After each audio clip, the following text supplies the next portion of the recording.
What's up guys, Random Razor here with another tech video for you guys today, and today we'll be taking a look at the best skins ever for the iPhone 7 and 7 Plus. So of course without further ado, let's slice this open, slap it on the iPhone, and give you guys my quick in-depth review.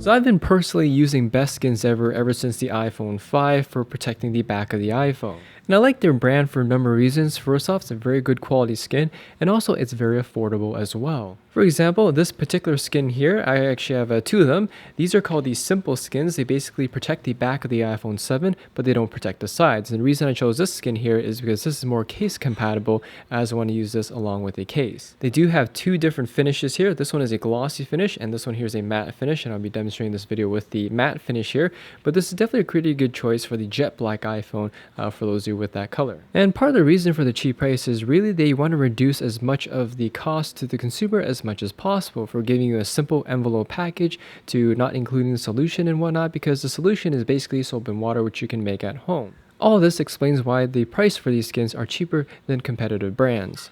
Alright, so now we're going to install the skin. So I got it all soaked up here, and the great thing about the iPhone 7 is that it is water resistant, so you shouldn't have to worry too much about the actual water getting into the phone.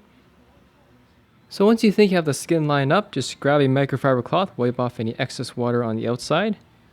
And then you want to wipe off any excess water on the underside. Just use a gift card or credit card or something with a thin microfiber cloth and just kind of push it off.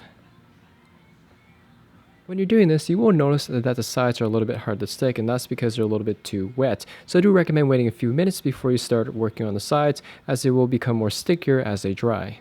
Alright, so it's been actually a couple days since the first part of this video. This is 2 days after the installation of the skin, and for the most part, the majority of the skin has pretty much cured.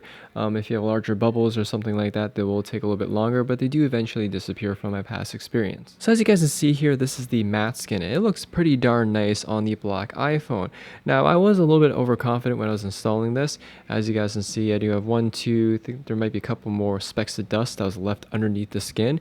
It is technically repairable. I have removed one of these skins and reinstalled it again, and it actually amazingly worked. For me, it's not really necessary. I mainly wanted the Apple logo here protected so I can sport a case like this on here. But if you screw up when you're installing this, say you leave a bunch of specks of dust underneath, it is possible to peel the skin off, wash it, clean it, and reinstall it again. But anyways, not really much to give you guys an overview of the skin of. The only three cutouts on here is for the flash, the secondary microphone, as well as your camera lens here, which is pretty precise. So with the skin on, it doesn't look like there's anything on here at all with the matte black iPhone. Here's a quick look at the side of the skin here. It does cover just the bottom portion of the side of the iPhone here where it curves into the back, but the simple model skins don't cover the sides. You can get a full body one, but I prefer the simple one because it's more case compatible, so you can sport your phone with a skin on and a case. Overall guys, my initial impressions on the best skins ever skin for the iPhone 7 is fairly positive. Here's a look at the best skins ever skin that I have on my 6S here, which has been on for roughly about a year now. And it has held up pretty well. There isn't any edges where it's coming off, particularly because I've always had a case on here, but it's definitely a nice idea to have to protect the back finish of your phone. Since I've had this on for so long, this is kind of like the end result of what you expect with the skin to look like. It's perfectly on, cured to the phone, and it pretty much looks like an iPhone without anything on it, which is the one thing I really like about the matte skin, is that it matches the matte finish of the iPhone. If there's any cons or things I don't like about the skin, my only concern with the one for the iPhone 7 here is that there's a bit of an airspace between the antenna bands and the middle body here. So I'm not exactly sure if they will disappear or not, but we'll see over time after the skin continues to cure. And one of the reasons why I wanted to get a skin like this is if I ever sport a case with the back cutout for the Apple logo here, it's also still protected.